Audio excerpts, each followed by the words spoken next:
Hey YouTube, Nerd here, and today we're going to talk about Path of Exile 2, and we're going to go through some beginner tips to help you all start the game and get through the campaign without struggling that much.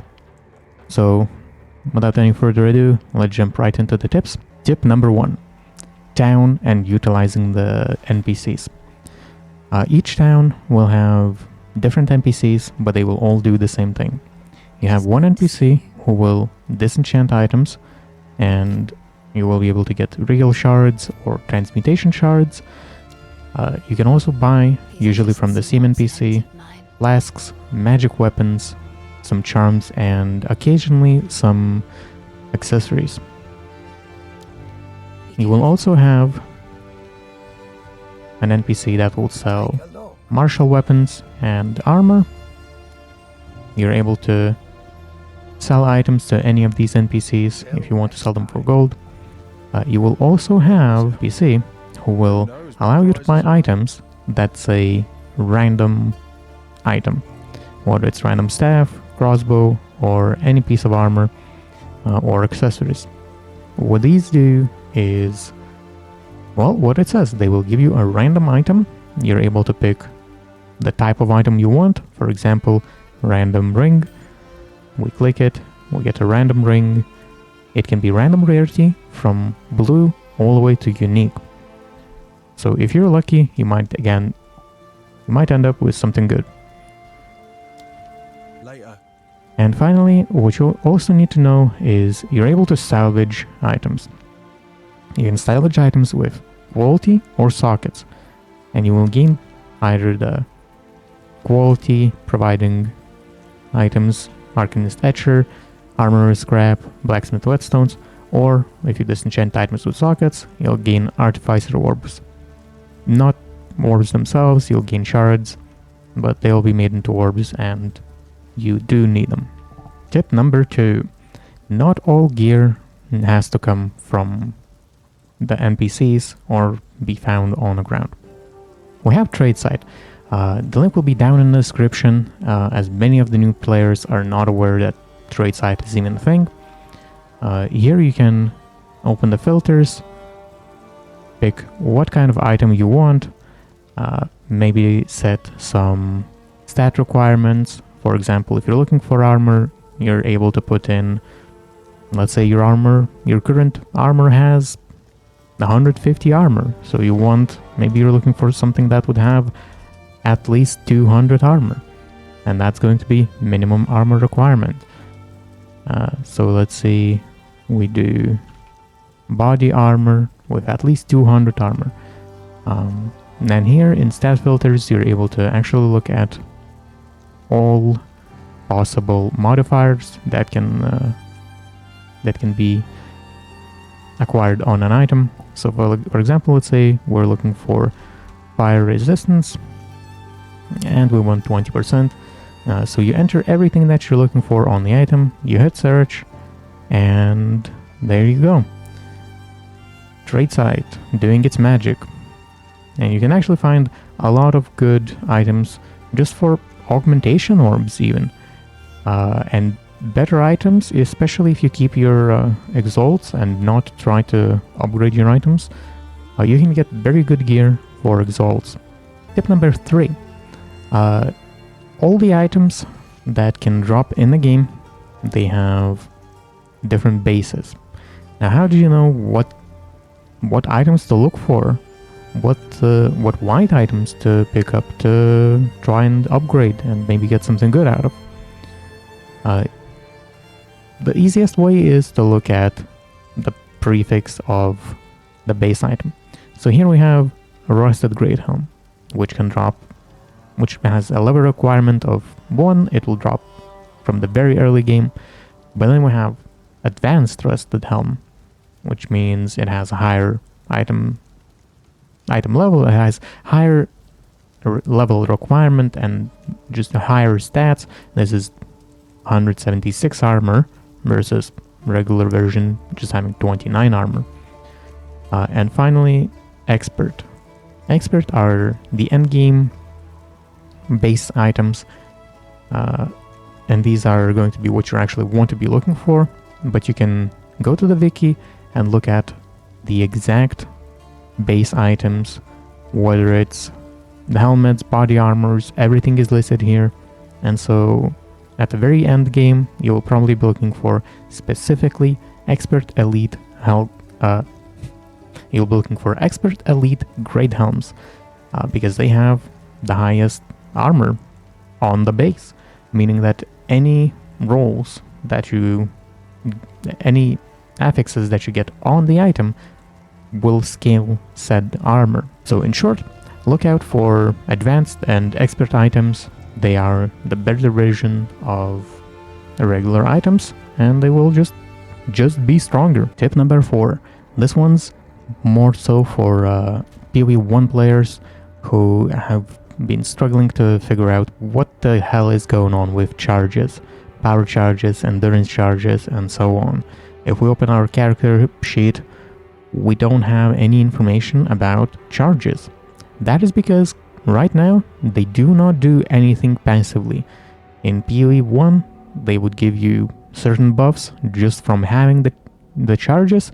Now they do not. But if you do want charges to passively give you stuff, look at Charge Infusion. It's 30 Spirit, persistent buff, and while you have charges, they will give you stuff. Critical hit chance or power charge, defenses from endurance charges, and skill speed from frenzy charges. Do beware that the downside is that the buff will remove one of each charge every 4.4 seconds, and you really need to be able to sustain them. I would say the main use of charges is for consuming skills or expending skills, however you want to call them. So do keep that in mind. Charges on their own don't do anything. If you're not going to spend them, you probably don't need them. Unless Charge Infusion, that's one way to utilize them. We'll make this a double whammy, just a quick one. Some people have not really been aware of, but you can click this little arrow to expand stats for your skill. You get to see the full damage breakdown, any secondary effects of your skill as well. This is where you find your crit chance for said skill and all the additional information. This is where it's hidden. Now you know.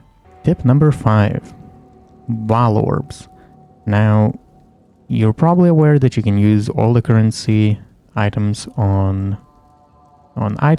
gear, but you're also able to use them on skill gems. Now, one good use for skill gems, as you can see, this skill gem has 3 sockets. Val Orbs have a chance to add or remove a skill level, add or remove some quality, or add a socket to the item, including your skill gems. Now, normally you only gain lesser jeweler's orbs. Greater and perfect orbs are quite rare, they're expensive, so for early in the game you're able to boop it with a Val Orb. In my case, we have lost the socket, but it could have as easily added one more. It would have been 4 socket skill gem, and that would have been essentially free. So now what corruption also does, if you mouse over it, corrupted items cannot be modified. So you will not be able to use jeweler's orbs, since we just lost the socket. Here it says target is corrupted. So I will have to start it over. We can put on the 3rd socket, hit it with the Val Orb, and my luck is horrible, but I promise you, this is how you can get additional socket without the greater jewelers. It's a bit of a gamble, but you're probably not really using Val Orbs early in a game for anything, so that's something you can attempt and improve your main skills. Tip number 6. Sekima trials. It can be very hard, especially the later trials. Now, I still hold on to the hope that maybe things will get changed and balanced differently. Whereas we're not going to struggle as much, but currently you are able to get some relics that will make your life a lot easier and allow you to actually get through the trials. Especially what you want to look out for is honor resistance, because you're able to stack up to 75% of honor resistance, and that just reduces your honor damage taken. This is essentially mandatory for melee playthrough. If you're going to be doing melee, you really need to stack the defenses and honor resistance and increased honor. These are all things that will help your character get through the trials. So how do you get the relics? By doing the trials. So actually, you might want to run the first trial a couple of times, even if you're able to complete it already. Do prepare for the second, third, fourth trials by getting some relics. It might be very frustrating when later in a game you need the relics, but before being able to enter the trial, you need to find more Jin barriers, and just keep it in mind. If you get good relics, it will be very much more doable. Maybe not fun, but as long as we get the ascendancy, we'll be happy, right? Tip number 7. When you're looking at items, all these modifiers may not always make sense, whether they're rolled real good or real bad. You need to hold Alt. It does say hold Alt to inspect, which is great, but there's not enough explanation about the affixes tiers. Now, in PoE 2, the system works other way around than it does in PoE 1.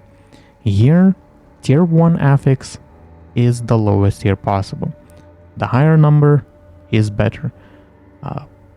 I believe people have encountered tier 11 and 12 affixes already, so as you can see, tier 5 and 6 rolls are actually not that good, and this is a very bad item, actually, when looking at the grand scheme of things.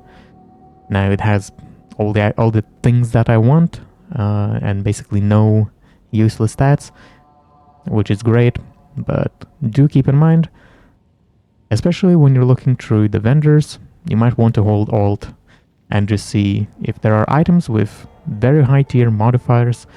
Maybe those are the items that are worth trying to spend your currency on and see if you can get something lucky. Tip number 8. Unique items. What to know about unique items is that they're pre-made. They're pre-made all the way, more so than you might think. It does not matter what area level you drop them in. You can drop it at Act 1 or at Act 6 or late end game. The only thing that matters in that case is some items do have a certain level requirement, a threshold, before they're able to be dropped. But if the item is, let's see, what's a good example? Let's say Bramblejack. It's not that you got unlucky. Bramblejack will always drop with 45 armor. And when you hold Alt, it will always have these 3 suffixes. You see the range that it can roll on those, and that's it. It will always be like that. There's no higher level version of Bramblejack. This is what it is. I had some new players question that and think that they can drop the same unique later in a better state. No, they're actually pre-made. This is what it is. Think of them as leveling uniques, something you put on your second, third, or fourth character just to help to get them through the campaign faster. Tip number 9. Map. The world map and the legend.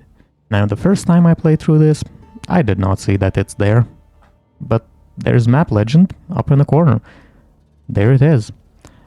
Main thing you need to know is boss encounter with upgrade.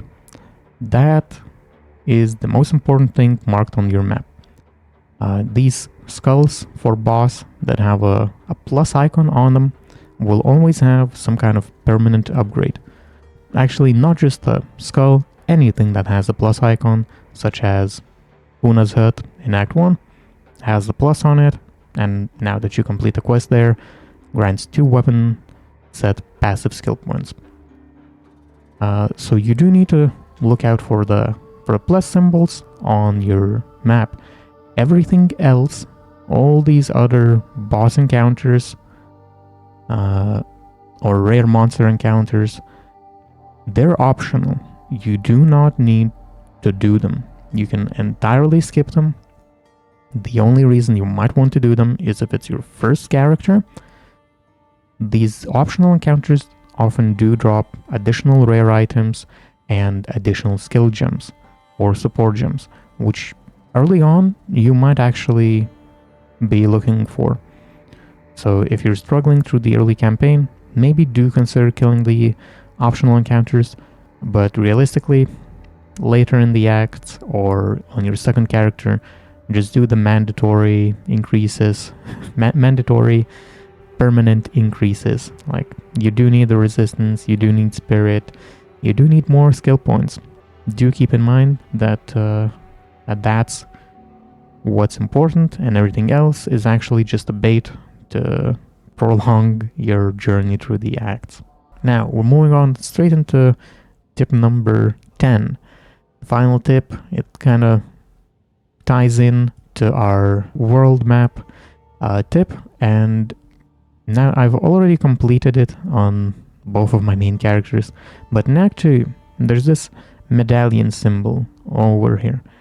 Now, it also grants a permanent buff, but where do you get both of the pieces for the medallion? One you find in Keth. In this area, you just need to kill the snake monsters, the snake ladies. One of the packs will drop the piece of the amulet. Now, second one is in the bone pits, where you need to kill the hyenas, and one of the packs, I believe there's only one large pack of hyenas. You kill them, and they will drop the second piece. Then you go to the Valley of Titans, find the place where the medallion altar thing is, and simply take them out of your inventory and put them in. I saw some people saying you have to hold Alt or whatever. You don't. Just left click it to pick up the item, put it in the UI thing that appears. Alright, and those are my 10 beginner tips.